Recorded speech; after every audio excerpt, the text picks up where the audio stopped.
lulutuin natin ngayon ay pork gisado ala kusinerong musikero. Ito ang ating mga kailangan. Ang pork belly, garlic, red onion, red and green bell pepper, freshly ground black pepper, tomato paste, tomato sauce,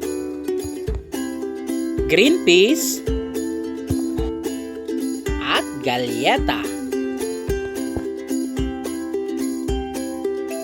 Ang gagawin natin sa galyeta, dudurugin ito hanggat sa ito ay magiging pinong-pino. Kasi ito yung magsilbing pampalapot natin. Pasensya na kayo, wala akong rolling pin.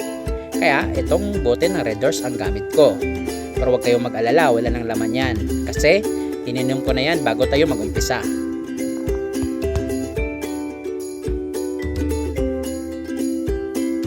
Umpisahan na nating magluto. Maglagay lang tayo ng kaunting mantika. Tapos, ilagay na natin ang ating pork. Igisa lang natin ito hanggat sa ito ay magiging golden brown.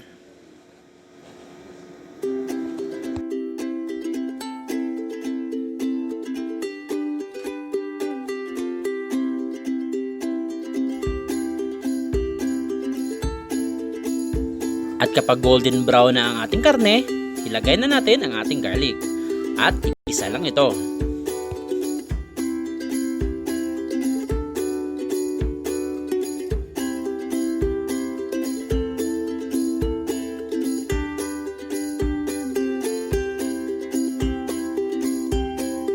Tapos, lagyan natin ito ng tomato paste at ihalo lang ito.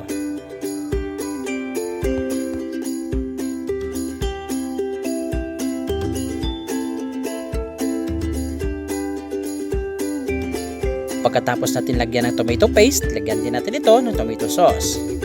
At ihalo lang natin ito.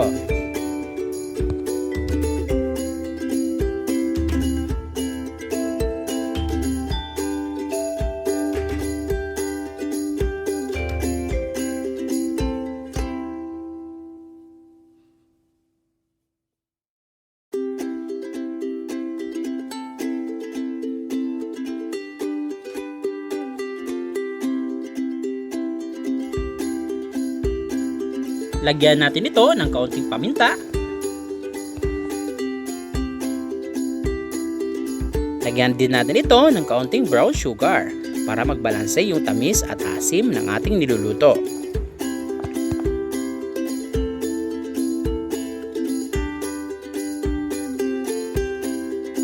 Tsaka lagyan na ito ng tubig para ito ay ating palambutin.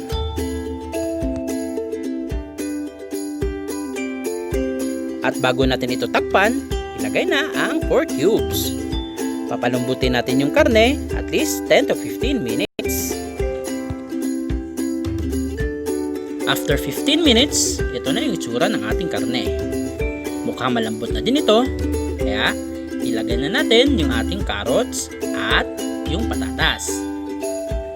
Pagkatapos natin itong haluin, lagyan natin ito ng kaunting tubig para ito ay palambutin.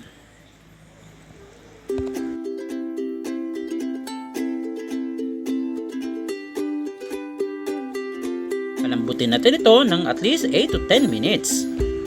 After 10 minutes, malambot na yung carrots at patatas natin. Kaya, ilagay na natin yung green peas.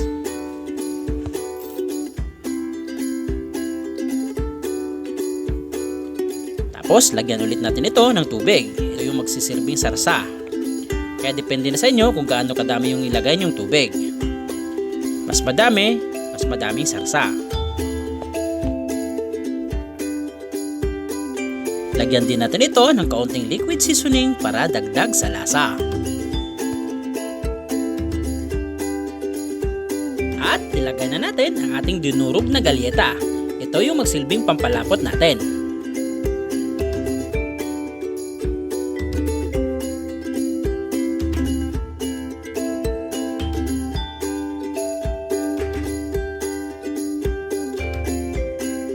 At kung sa tingin yung malapot na ito, ilagay na natin yung ating red onion at saka red and green bell pepper.